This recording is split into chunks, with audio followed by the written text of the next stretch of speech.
Selamat datang kembali di pembahasan mendalam kita. Hari ini kita bakal fokus ke bab 9 dari materi yang ada, judulnya Memburu Memori. Kita akan bahas salah satu, ya bisa dibilang momok penuaan ya, penyakit neurodegeneratif, terutama Alzheimer. Misi kita kali ini menggali lebih dalam soal risiko, terus mekanisme penyakitnya ini gimana sih kok membingungkan, dan yang paling penting, ada nggak sih harapan baru lewat pencegahan? Oke, siap ya kita bongkar? Tentu saja. Ini topik yang krusial banget. Pemahaman kita soal Alzheimer ini udah banyak berubah loh. Dulu kan kita fokusnya ke pengobatan kalau gejala udah muncul.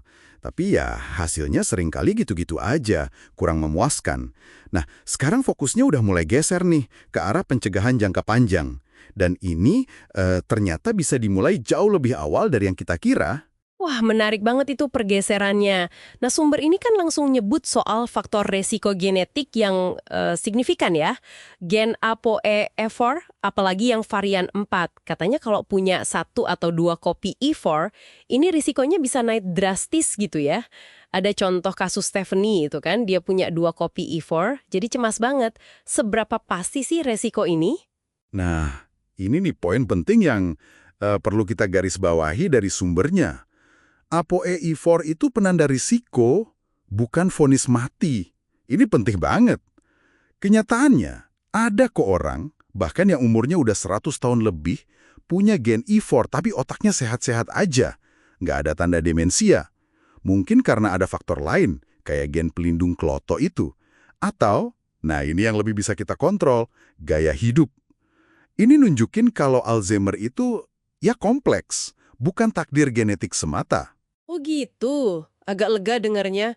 Terus gimana dong dengan teori yang wah puluhan tahun mendominasi riset itu, hipotesis amiloid, yang idenya kalau penumpukan plak amiloid beta sama protein tau itu biang keroknya, jadi kalau dibersihin penyakitnya sembuh gitu. Iya, hipotesis amiloid ini kan udah jadi pusat perhatian, dana risetnya juga gede banget ke situ. Tapi yang menarik, dan mungkin agak bikin kaget ya dari sumber ini, itu kenyataan pahitnya. Puluhan uji coba obat yang mahal banget, yang targetnya spesifik bersihin amiloid, ternyata gagal. Ini bukan cuma soal gagal di klinik aja, tapi ini maksa kita buat nanya ulang asumsi dasar kita soal Alzheimer selama ya 30 tahunan ini. Apa jangan-jangan kita ngejar target yang salah ya? Atau setidaknya bukan target utamanya? Belum lagi ada kontroversi soal integritas riset kunci yang dulu dukung teori ini.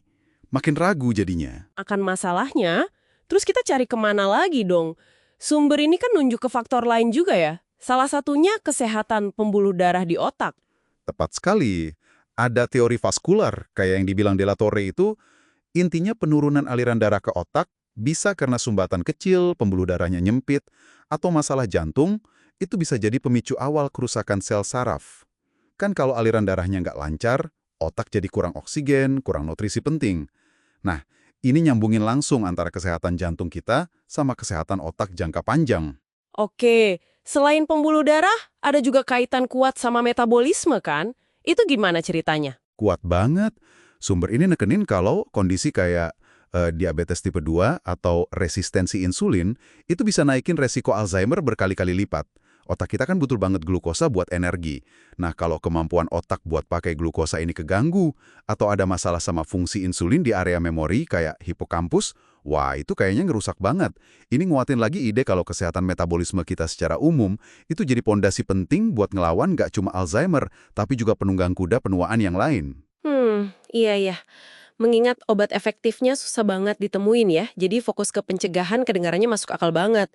Disinilah pendekatan kayak kedokteran 3.0 itu berperan ya. Persis. Kedokteran 3.0 itu ya kayak dijelasin di materinya, pendekatannya proaktif, personal, fokusnya ke pencegahan sebelum penyakitnya muncul, bukan cuma nunggu gejala terus bereaksi. Studi gede kayak Finger di Finlandia itu jadi contoh nyata. Studi itu nunjukin kalau intervensi gaya hidup yang komprehensif, mulai dari atur makan, olahraga yang terstruktur, latihan otak, sampai ngelola risiko vaskular, itu signifikan bisa ngelindungin fungsi kognitif di kelompok yang beresiko. Jadi ini bukan harapan kosong, tapi udah ada buktinya. Nah, dari semua intervensi gaya hidup itu, ada nggak sih yang paling menonjol, yang paling kuat efeknya menurut sumber ini? Ada. Dan ini mungkin bagian yang, wah, paling bisa kita lakuin sendiri ya.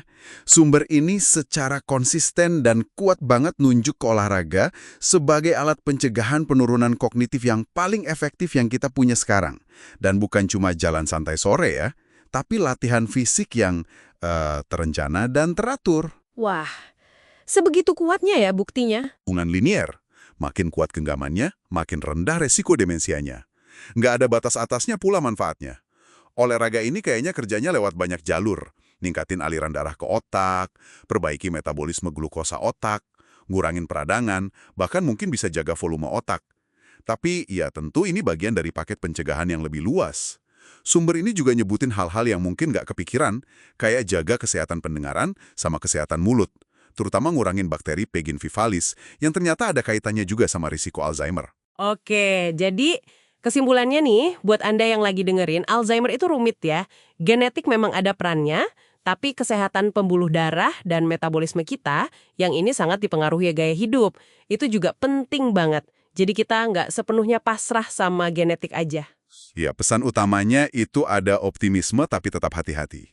Pencegahan itu mungkin dilakukan dan penting banget. Strategi yang paling menjanjikan saat ini, terutama yaitu olahraga teratur, ditambah jaga kesehatan metabolik dan vaskuler, itu ngasih kita kesempatan terbaik buat memburu memori kita dan mempertahankannya selama mungkin. Mulai lebih awal, jelas lebih baik. Nah, ini jadi bahan renungan akhir nih buat Anda. Sekarang kita tahu kalau pencegahan, terutama lewat olahraga dan gaya hidup sehat, punya kekuatan nyata buat ngelawan resiko penurunan kognitif. Bahkan mungkin bisa ngatasi sebagian resiko genetik. Langkah konkret apa nih yang bakal Anda ambil buat mulai merancang strategi kesehatan otak jangka panjang Anda, mulai hari ini?